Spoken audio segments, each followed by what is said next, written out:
माझ्याकडे 12 एकर शेती आहे. 4 वर्षापासून शेती करतोय. मी ऑदर व्हरायटी लावल्या भरपूर, पण त्यांना मला ॲव्हरेज बसत नव्हतं.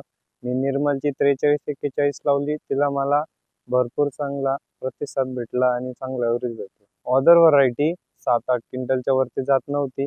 या व्हरायटीचा मला 13 ते 14 क्विंटल एवढं उत्पन्न आणि ही काढण्यासाठी पण सोपी जाते आणि ही शेवटपर्यंत हिरवीगार असते आणि रोगाला बळी पडत नाही.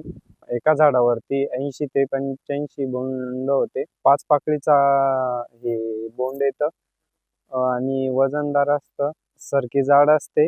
आता एप्रिल महिना आला तरी पण ही व्हरायटी अजून पण चालू आहे आणि निरोगी वाण आहे.